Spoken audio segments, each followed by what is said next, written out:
Muy buenas tardes, ya estamos aquí en esta nueva sesión en la que vamos a hablar de la ideología y cómo la ideología actúa en nosotros a través de textos para transformarnos y hacernos creer que somos de una determinada forma y que vivimos en un mundo de tales o cuales características.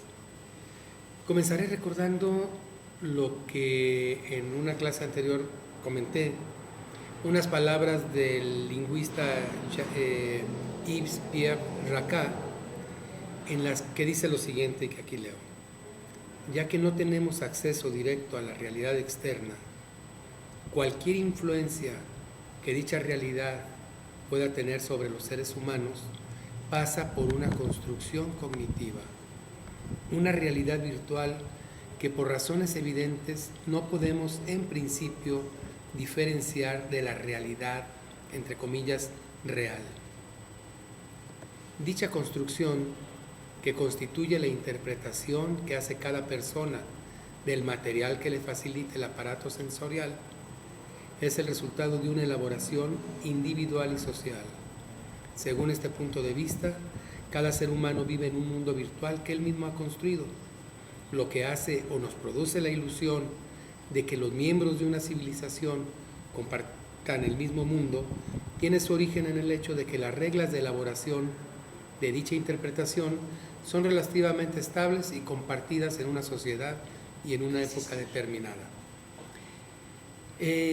Racah nos dice también que en realidad todo lo que podemos percibir de la realidad, de lo que está fuera de nosotros, son las huellas que esta realidad deja en nuestro cuerpo.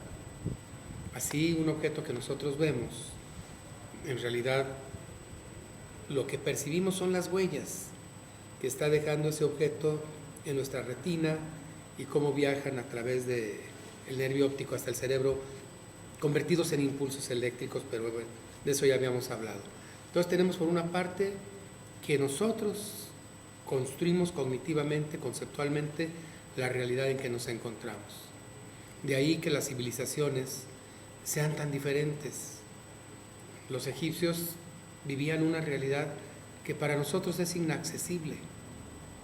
Los griegos vivían una realidad a la que tenemos acceso no muy cercanamente, pero más o menos, porque a partir de ahí comienza el razonamiento y la lógica, que hasta ahora nosotros esgrimimos y nos ha servido como puntal de nuestro desarrollo. Pero una civilización del Amazonas, una civilización de aborígenes australianos, ven otro mundo, han construido cognitivamente otro mundo, en el que al que nosotros no tenemos acceso, muy difícilmente. Nuestros conceptos para juzgarlos van a ser los conceptos que utilizamos aquí en nuestra cultura, y esos son insuficientes para realmente aprender, con H en medio, el mundo que ellos están viviendo, la configuración conceptual del mundo en que ellos viven. Entonces, dejemos esto claro. La realidad que vemos es una realidad construida cognitivamente a partir de las huellas que nuestros sentidos deja el objeto exterior, que es la realidad externa, desconocida, a la que no tenemos acceso. El segundo punto que hay que tener en cuenta es la importancia de los textos, que dijimos, pues nosotros para nuestros fines estamos considerando el texto como un dispositivo significante capaz de establecer diálogo con cada uno de sus receptores, un diálogo enriquecedor en el que se manifiesta en muy distintas formas. Pero los textos, por su trascendencia, nos cambian la vida. Los textos son los que nos van modelando y nos van diciendo quiénes somos y nos van diciendo en qué forma debemos actuar y qué se espera de nosotros. Ahora bien, vamos nosotros a hablar en esta ocasión de la ideología. Voy a mover aquí un poquito. Y bueno, ¿qué vamos a entender nosotros por ideología? Como ustedes saben, nosotros, los seres humanos, necesitamos respuestas a muchas preguntas esenciales, fundamentales, que de vez en cuando pues nos planteamos quiénes somos, qué hacemos aquí, de dónde venimos, cuál es nuestra función aquí en este hermoso planeta. Y bueno, las ideologías nos dan respuestas a todas estas interrogantes. Una ideología, por decir alguna definición sencilla, genérica, porque se han dado muchísimas definiciones de ideología, pero para nuestros fines de nuestra clase podemos decir que es un sistema de representaciones del mundo. Dichas representaciones son las que nos permiten dar respuesta a las preguntas que nosotros nos planteamos, que les comentaba ahorita.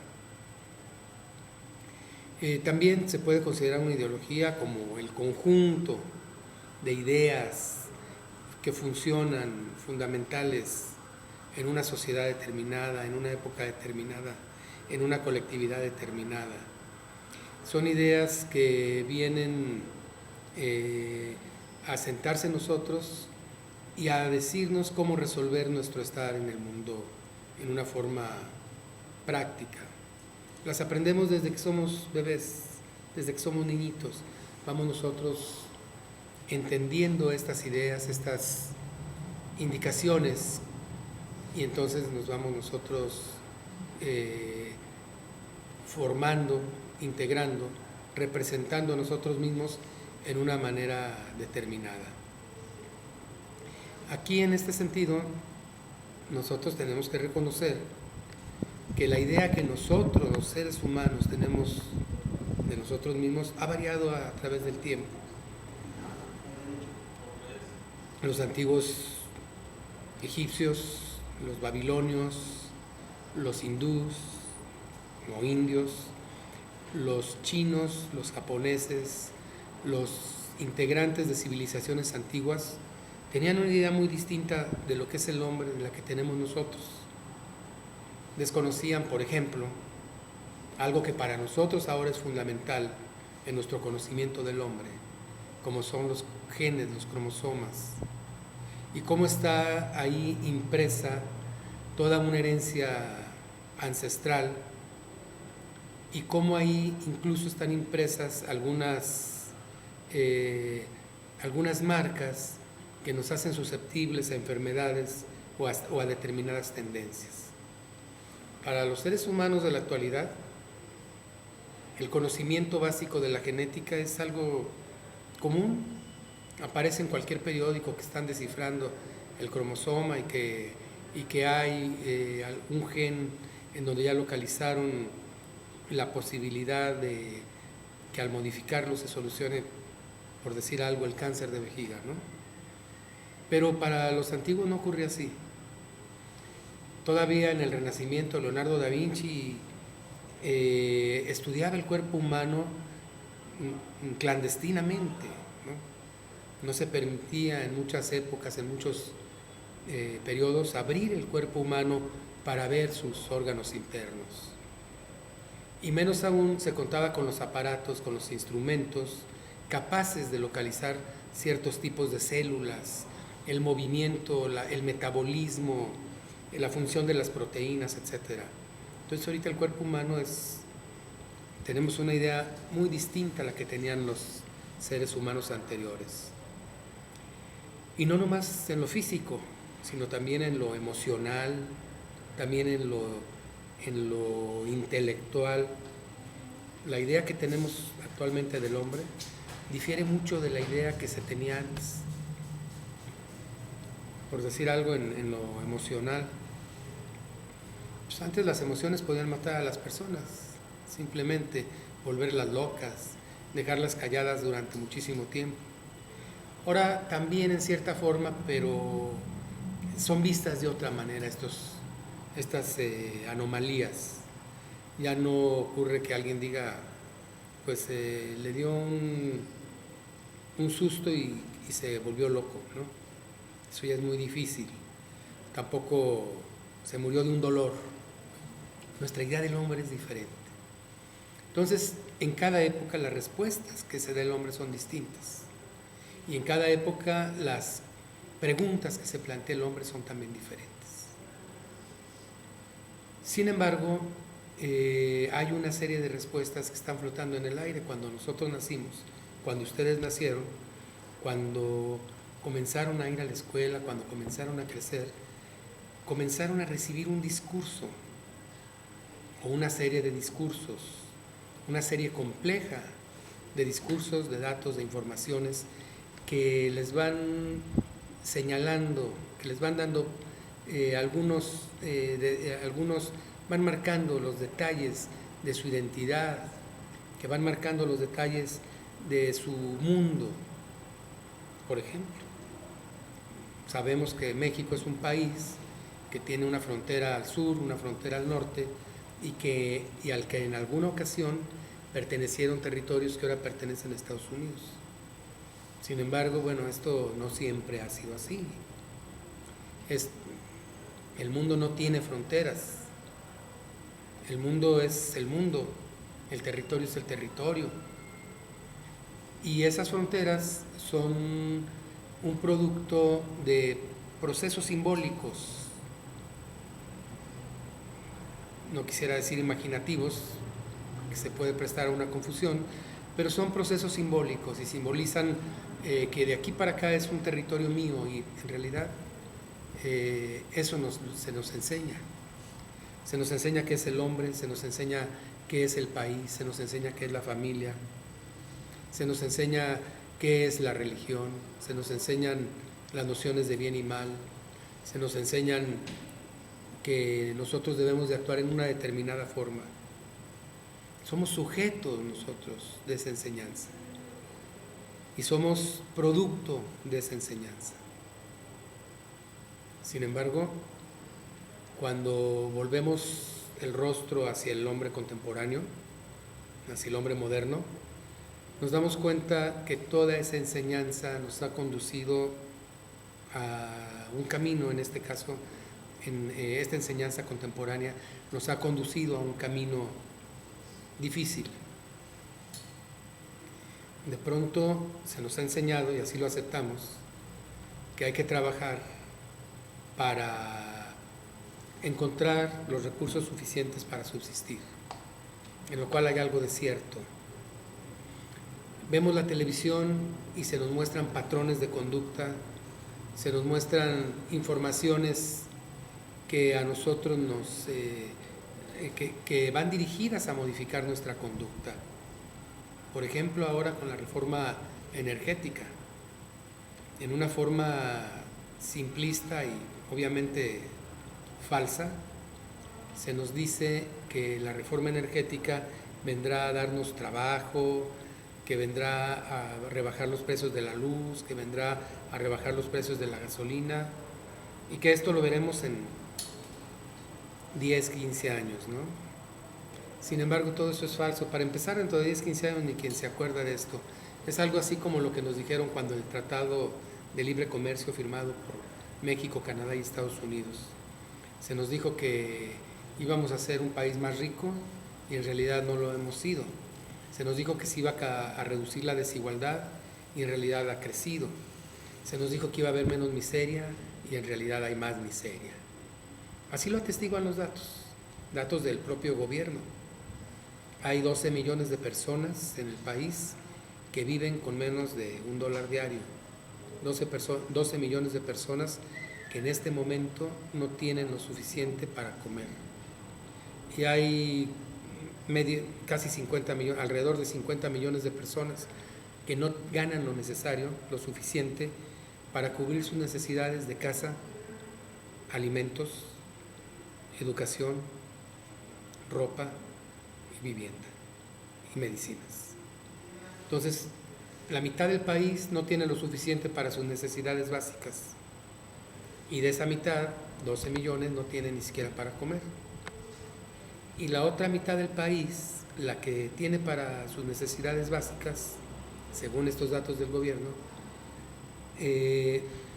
viven, digamos, apretadamente. Y solamente un muy pequeño porcentaje es el que tiene opción a una vida digna, una vida decorosa, en la que estén satisfechas sus necesidades, y no nomás sus necesidades, sino mucho más.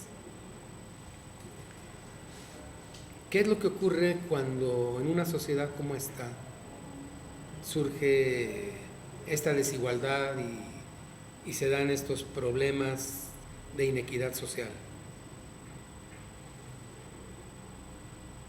Resulta que hay una especie de discurso que enmascara esto y que nos impide ver esa realidad.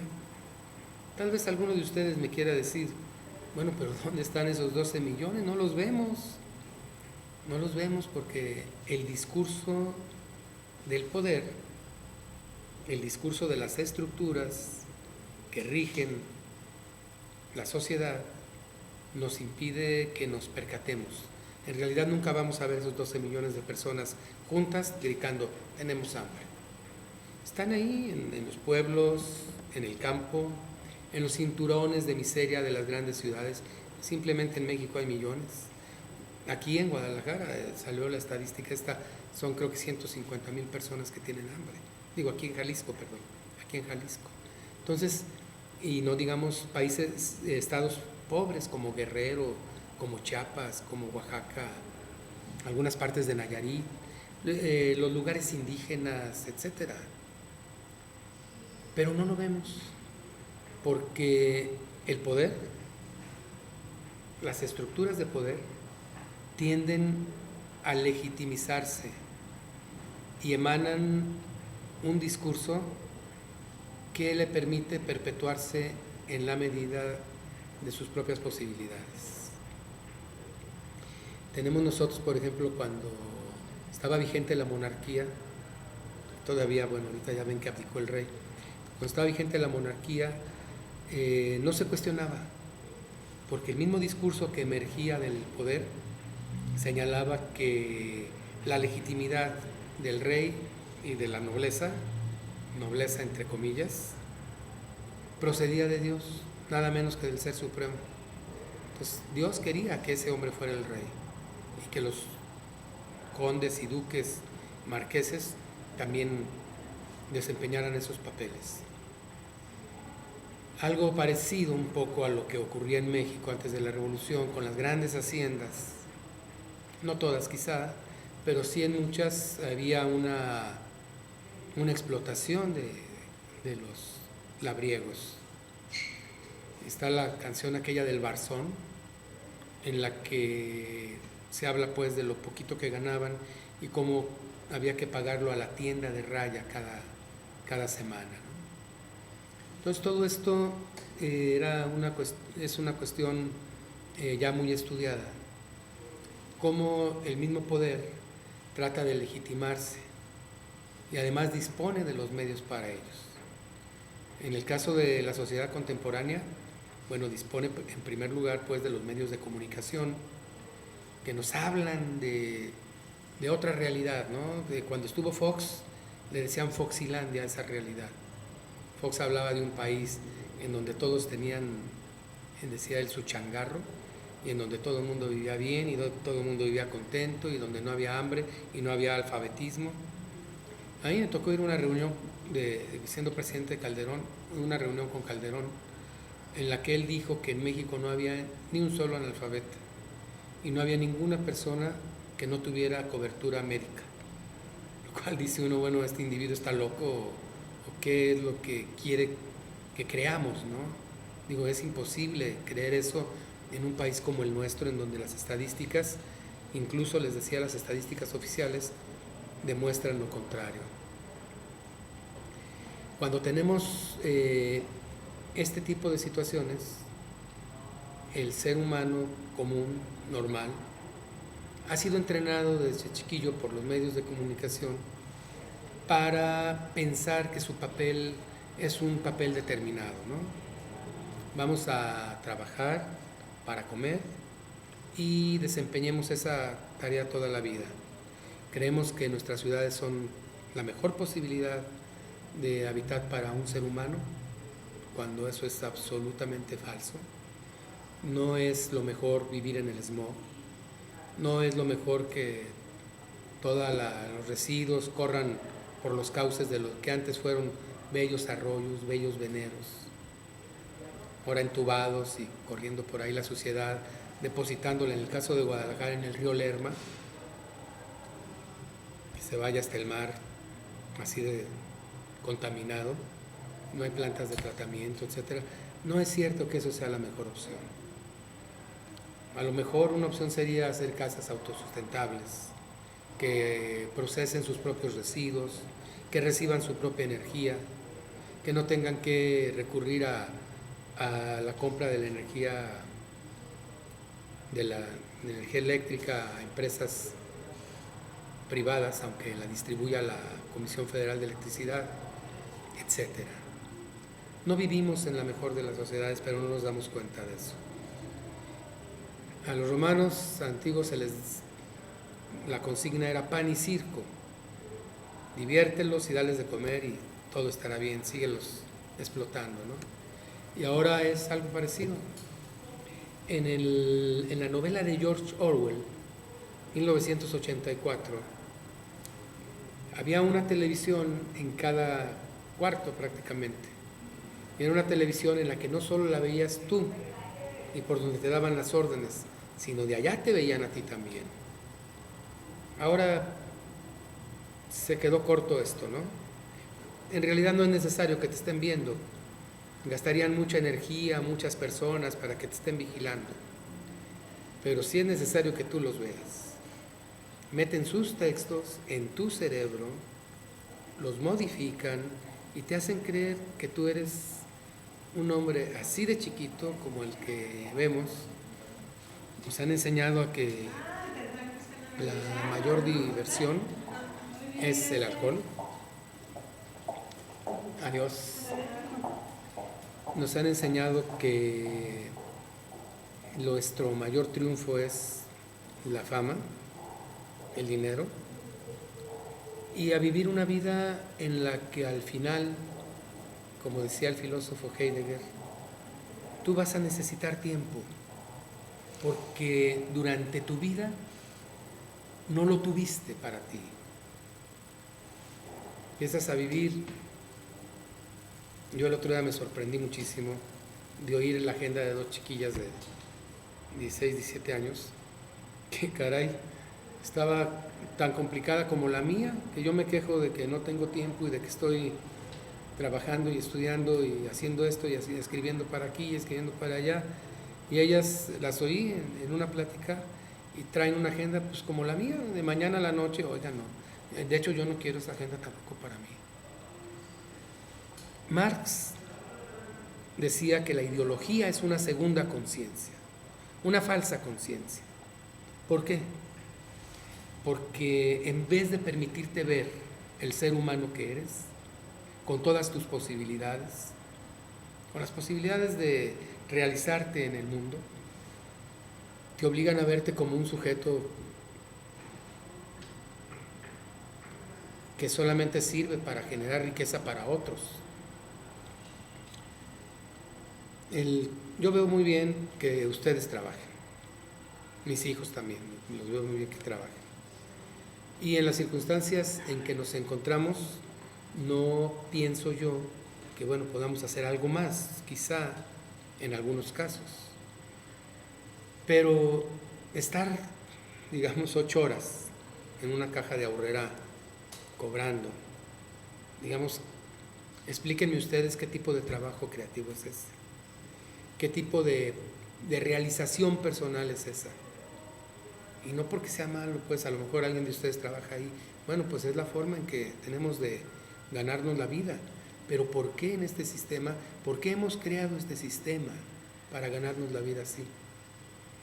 Cuando voy a vacaciones, que paso por una caseta de alguna pista, que veo a las chicas cobrando a uno tras otro, 8 horas cobrando a los automovilistas para entrar a la autopista. ¿Qué realización puede ser esa? Cuando se contrata a través de terceras empresas, productores para una compañía de software o de armado de computadoras, en donde a una persona le toca ensamblar un pedacito y a la siguiente otro pedacito, y nos contratan porque somos los más baratos y pagan a 112 pesos el día,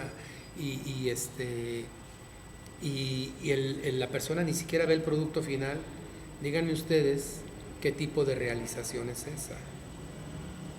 Sin embargo, se nos ha hecho creer que todo eso es lo mejor. Y si uno tiene un trabajo ahí, dice que a todo dar, tengo un trabajo. Y sí, en cierto sentido, qué bueno, es mejor eso que no tener que comer, caray. Pero que no nos digan, que no nos quieran hacer creer que eso es lo mejor. El fútbol, por ejemplo. Yo también fui aficionado, ¿no? Iba a las Chivas y grité en los estadios y todo. Pero díganme ustedes, ¿qué nos muestran los medios del fútbol? Nos muestran la cara que nos interesa a nosotros, pero no nos muestran la cara que verdaderamente tiene. La selección nacional es un negocio particular del señor Burillo Azcárraga, primo de Televisa. Negocio particular. Las Olimpiadas, los Panamericanos, negocio particular del señor Mario Vázquez Raña, negocio particular. ¿Por qué recurren, por qué lo embosan, por qué lo cubren con una máscara de nacionalismo, ¿no? Si en realidad es un negocio particular? Pero eso no nos lo dicen. Entonces, el aparato, el poder, emana su discurso que está formado por una serie de representaciones simbólicas, de valores, de explicaciones del mundo, que nosotros nos comemos completas. Y entonces nosotros creemos que todo eso es lo que hay que hacer. Nos convertimos sujetos de esa ideología. Y al convertirnos sujetos de esa ideología, perdemos nosotros nuestra propia libertad para hacer lo que realmente podemos ser. Por eso Marx dice que la ideología es una falsa conciencia. Ese es un enmascaramiento de la conciencia que ustedes como seres humanos pueden tener. Esa conciencia que te puedas decir, como decía Heidegger, yo soy un existente auténtico. Yo tomo la posibilidad que soy, las conozco y la asumo. Decido. Soy esto, ¿no? Soy lo otro. Sin embargo, en este caso no ocurre así, porque el mensaje del discurso del poder, la ideología en que nos han metido es una cárcel. En cierta forma, el aspecto religioso está inmiscuido en esto. Y no la religión bien entendida como yo diría que la pudo haber entendido, aunque nunca formaron religiones, pero digamos no la vida entendida como la pudo haber entendido Jesucristo, Buda, Confucio, Lao Tse, Rama, Krishna, etc. No, porque ellos no ritualizaron ciertos procedimientos y los encriptaron, los engarzaron al aparato del poder definitivamente. Ellos incluso, pues, como Cristo, ¿no? Pues fueron eliminados por el poder, ¿no? Un individuo que en realidad estaba cuestionando esas estructuras, pues fue pronto eliminado, ¿no? Pero eso es una cosa, y la otra es el aparato religioso, ¿no? Cómo muchas veces esos aparatos religiosos funcionan en servicio a la hegemonía, al discurso hegemónico. La hegemonía, desde el poder, emana su discurso, y parte de él es discurso religioso, parte es discurso político, parte es discurso científico, y todos estos discursos engarzados nos van diciendo a nosotros quiénes somos y qué debemos hacer. Pero señores, los únicos beneficiados son unos cuantos. Salgan ustedes a la calle en la mañana, alguna vez creo que les dije en la primera clase, y van a ver a las 7, a las 8, un movimiento inusitado. Hay gentes que van, el panadero cargando el pan que va a vender, la tortillería ya abrió, en los Oxxos están descargando refrescos y pan Bimbo, otros están barriendo la calle, otros van en el coche de la basura recogiéndola, todo el mundo está trabajando. Es el trabajo transformador de la sociedad. Pero pregunten ustedes cuánto están ganando estas personas. Y entonces se van a dar cuenta de que el salario que están percibiendo es apenas el necesario para subsistir. ¿Y qué es lo que ocurre entonces con todo el poder transformativo de todas estas acciones? Transformador de todas estas acciones. Pues toda la riqueza generada, señores, va a parar a unas cuantas manos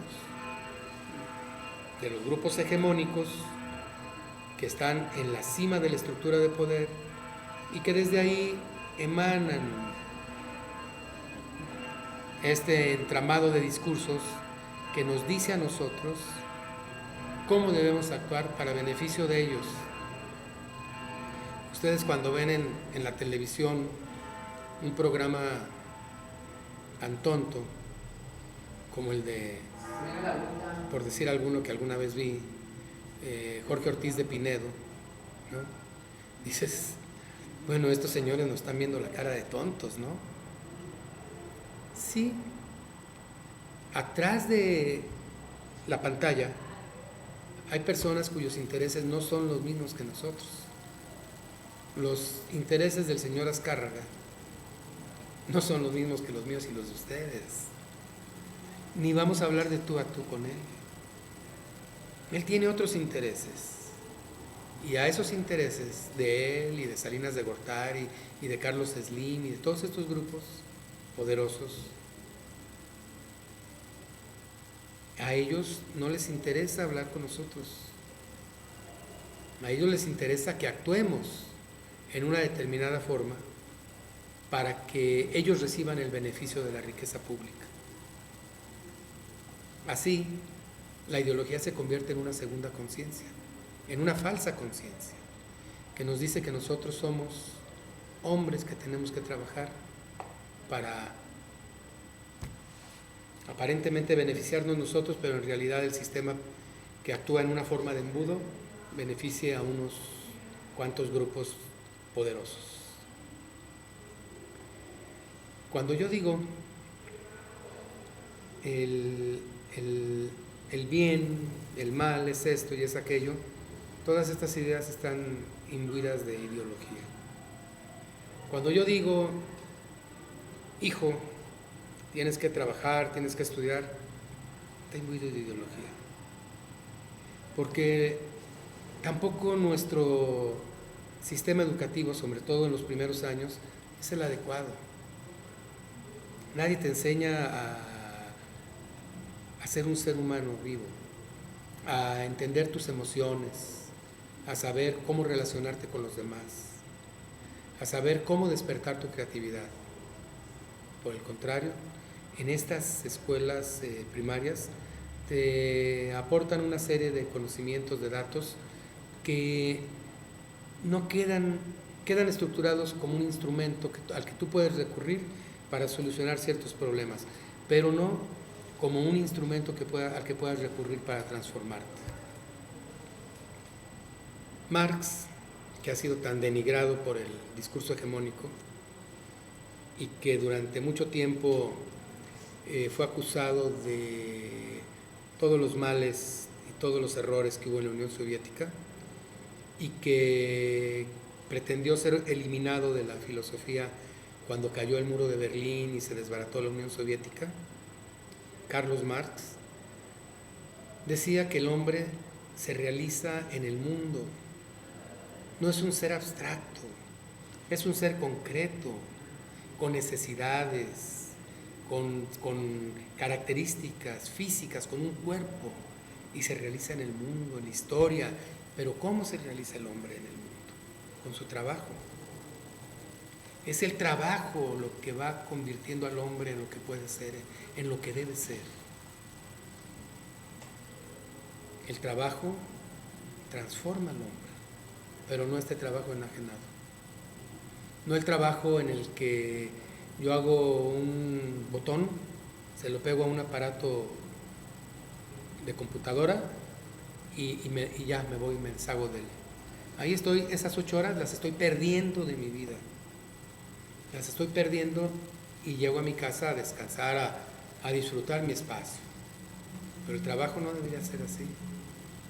El trabajo debería ser una actividad de realización, hermosa, transformadora, enriquecedora, que al final de mi vida me haga decir, yo me realicé en mi trabajo aquí, en el mundo, transformando la naturaleza con mi trabajo y transformándome a mí mismo con mi trabajo.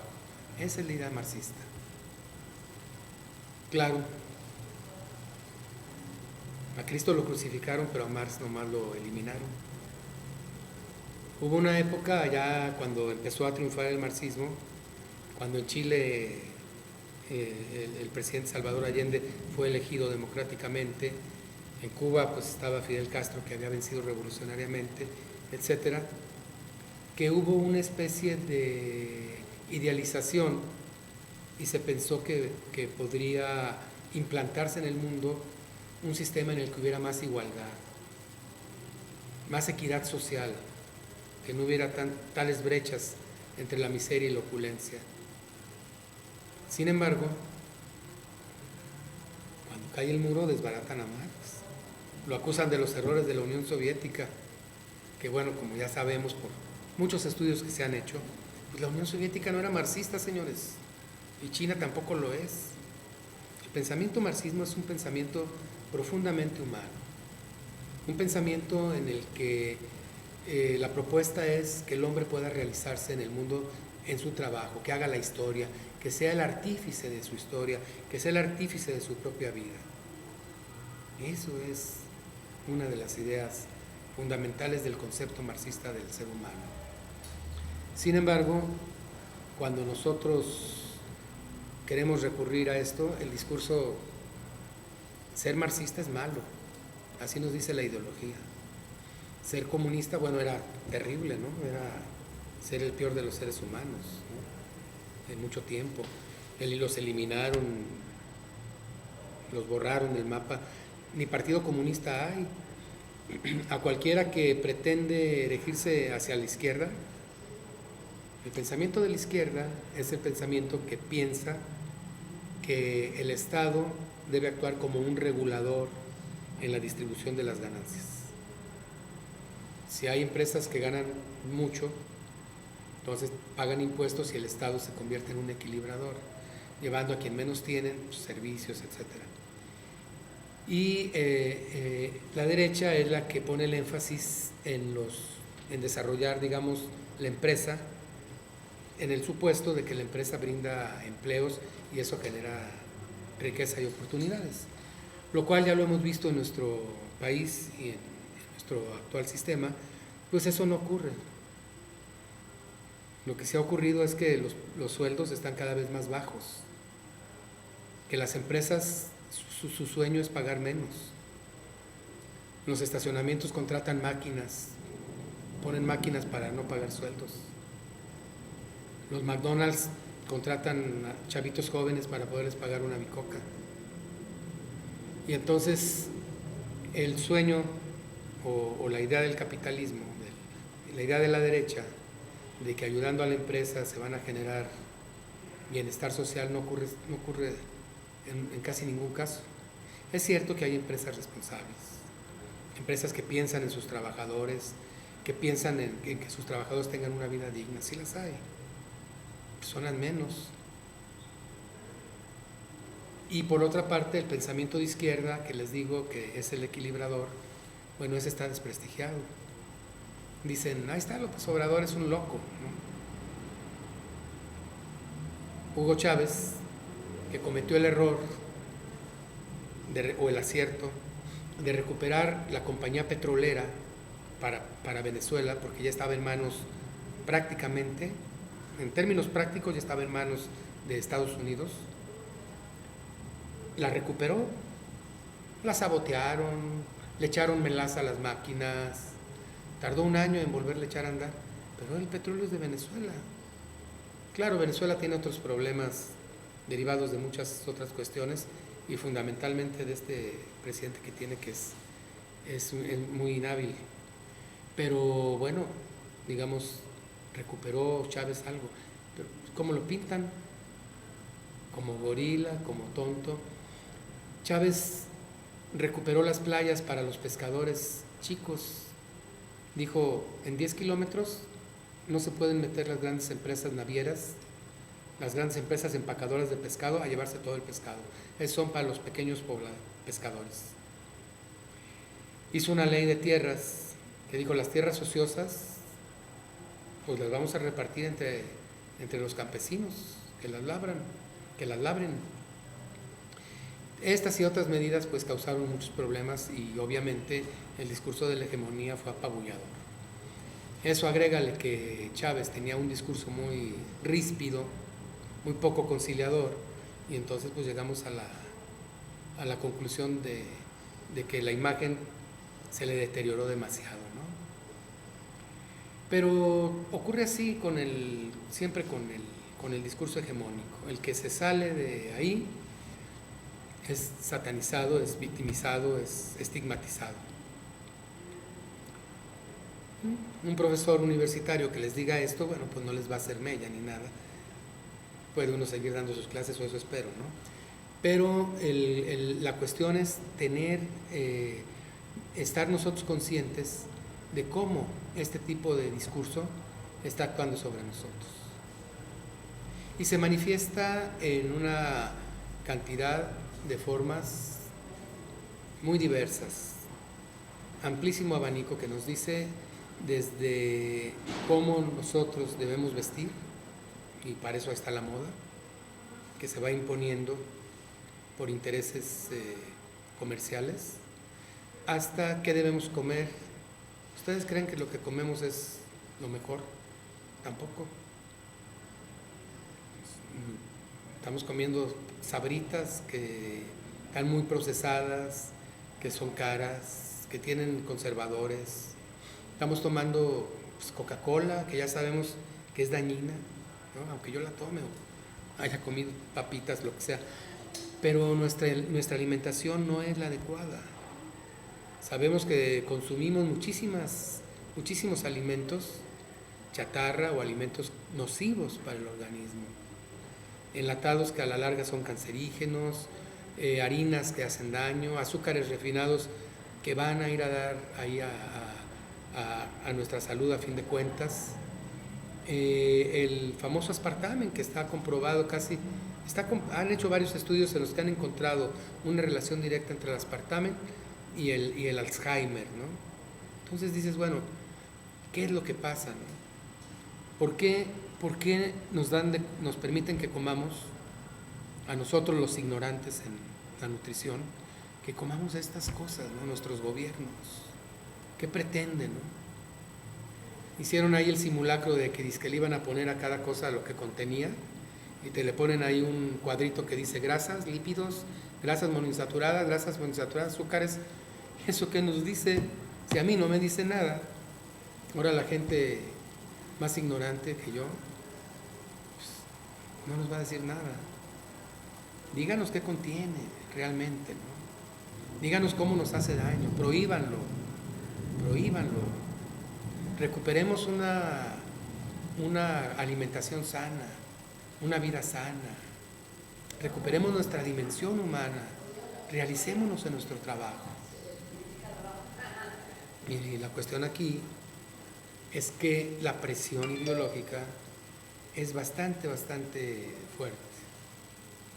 Y entonces nos encontramos con que las estructuras están dirigidas a provocar en nosotros ciertas conductas.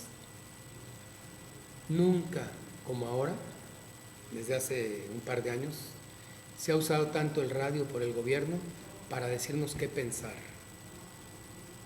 Y la gente lo que oye en el radio y en la televisión lo toma como un hecho.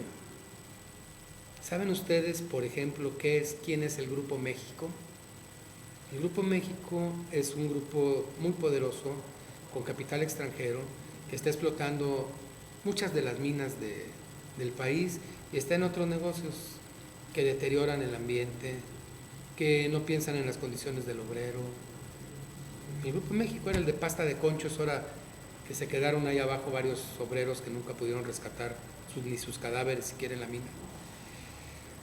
Y el Grupo México está pasando unos anuncios, por lo menos en el cine que yo voy, donde hay un tren exquisito pintado de blanco, en donde va ese tren en una labor social a los municipios, a los pueblos más pobres del país, para atender a la gente y darle a la gente la oportunidad de curarse. ¿Qué nos están haciendo?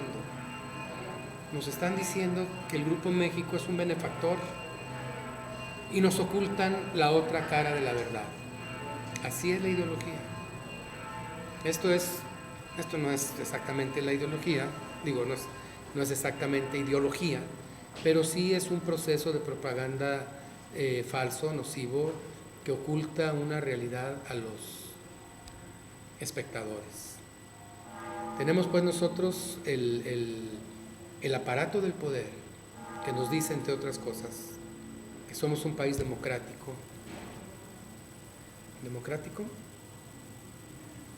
Democracia en Grecia, en Atenas, hace 2500 años, cuando la ciudad tenía, no sé, 60,000 habitantes y tenía más de 300 senadores que representaban a las diferentes facciones de ahí, aunque claro, esa democracia, la mujer no contaba ni tampoco los esclavos, ¿no? Era una democracia limitada, pero bueno, podemos decir que quizá era democracia, ¿no? Pero esto, elegimos diputados que no conocemos, que responden a intereses que no conocemos, a grupos hegemónicos que no conocemos, responden a mecanismos que se ocultan para nosotros, las familias en el poder, los grupos en el poder, la estructura del poder, nos engaña. No es cierto que aquí hay democracia.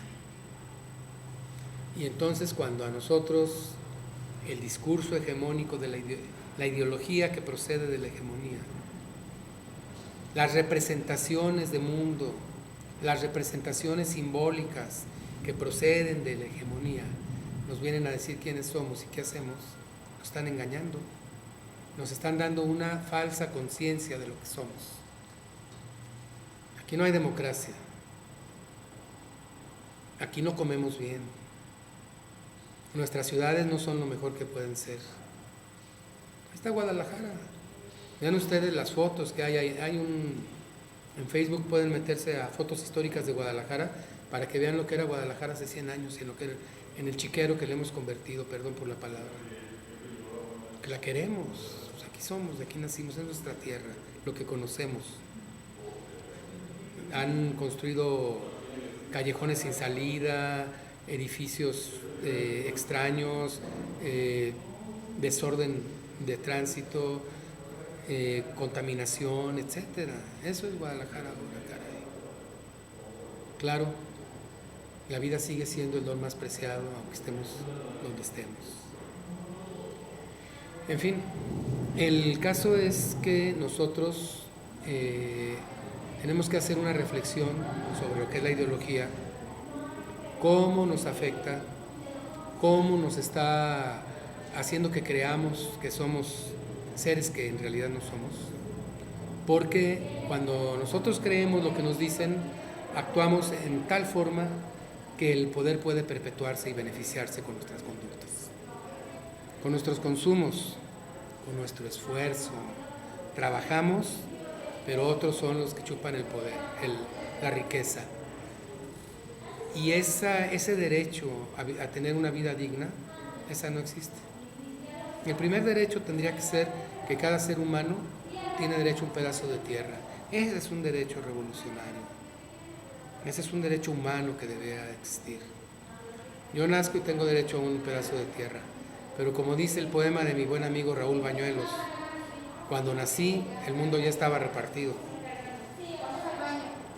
Y entonces, en ese sentido, los derechos humanos quedan relegados, quedan ocultos. Y todo el mecanismo se convierte simplemente en una estructura que hace que creamos nosotros que somos lo que ellos quieren que seamos y que actuemos como ellos quieren que actuemos. Que nuestra forma de diversión sea embriagarnos, aunque yo lo haya hecho, ¿no? O lo haga, o lo que sea. Pero la estamos viendo ya como única posibilidad de diversión. Nos hacen creer que la única posibilidad es vivir como vivimos. Nos hacen creer que endrogarnos es lo mejor para comprar un coche o lo que sea. Y nos hacen creer que comer lo que comemos es lo mejor. Nos hacen creer que hay un gobierno que se interesa por nosotros, no es cierto tampoco. Nos hacen creer que vivimos en democracia. Y el gran logro de ellos, nos hacen creer que somos libres de nuestros actos y por lo tanto responsables de nuestra vida. Así va uno a una colonia marginada y le dice a uno, oye, ¿y por qué estás tan amolado? No, pues es que yo siempre fui flojo.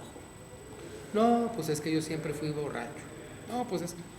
Pero el sistema, el que te debería sustentar para que tú desde chiquito pudieras subsistir con dignidad, el sistema que debiera liberarte, aunque tus padres fueran unos malos padres, pero a la miseria van aparejadas los males sociales, el alcoholismo, la drogadicción, la desintegración familiar. Los niños, yo siendo reportero, me tocó hacer unos reportajes sobre niños de la calle. Entonces tú ves niños de 7 años, de 6 años, que todos los días están con su estopa y con el tonsol, que los vuelve locos a los pocos años. Entonces dices, bueno, ¿y tú por qué estás aquí? Ah, pues es que mi papá me pegaba, mi padrastro me pegaba muy fuerte. Y te enseñan, hay huellas de quemadas en las manos, en la panza, con cigarros los quemaban. Dices, ¿dónde está el sistema que debe soportar eso, no? ¿Dónde está la estructura humana que pueda soportar eso, no? La ciudad, así como la entendemos, es cruel. No nos han enseñado a ser solidarios con los seres humanos. Nos han enseñado a estirar la mano para agarrar el primer peso y la primera moneda que se nos entregue. Y no es que el dinero sea malo.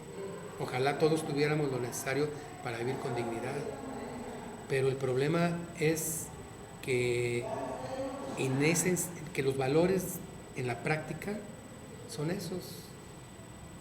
El valor del el que estira la mano más rápido para agarrar la moneda.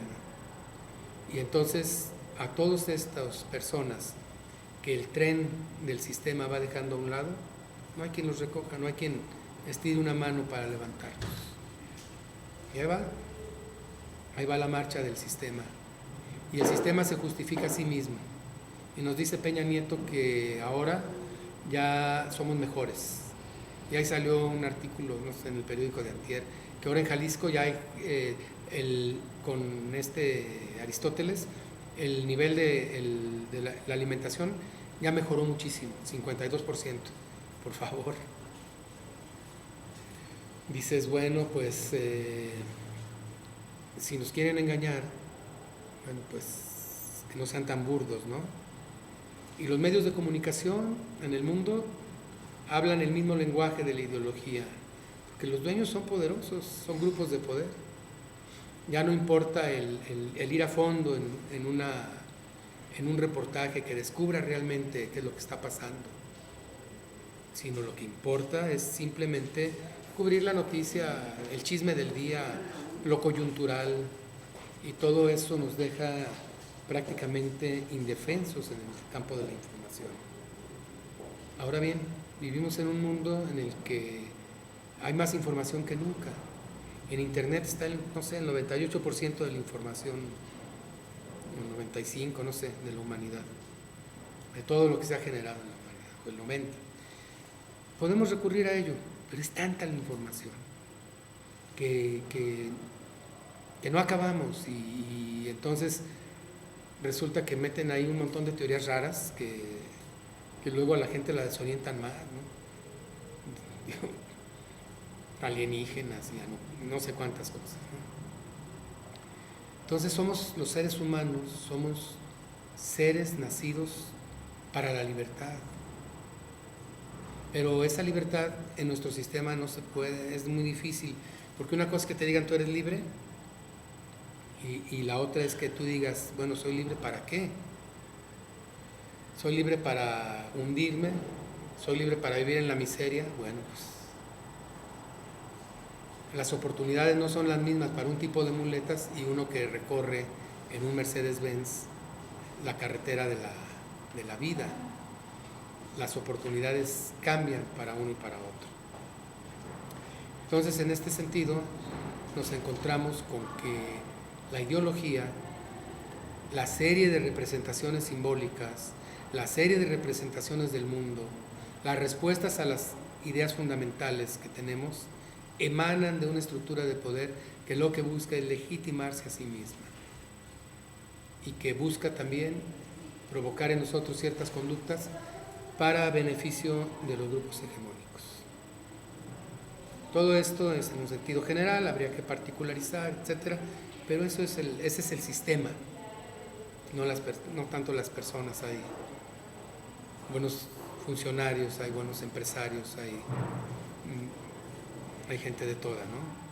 Pero el sistema así opera, ¿no? Entonces, si ustedes no están dispuestos a abrir los ojos, van a seguir viviendo en medio, conectados a la Matrix, a una Matrix que no es un aparato ultra tecnológico, sino que es una ideología que se ha instalado aquí y que nos obliga a pensar en una determinada manera. Nos impone determinadas limitaciones, nos provoca determinadas conductas, nos provoca hábitos de consumo y una serie de acciones que son benéficas para los que están en la parte delgadita del engrudo. Bueno, pues tenemos nomás ya hasta el martes para hacer la recensión de esto y me mandan por favor la ficha y yo les voy a mandar por correo electrónico cómo vamos a calificar, etcétera. Me dio gusto hablar con ustedes. Hasta luego.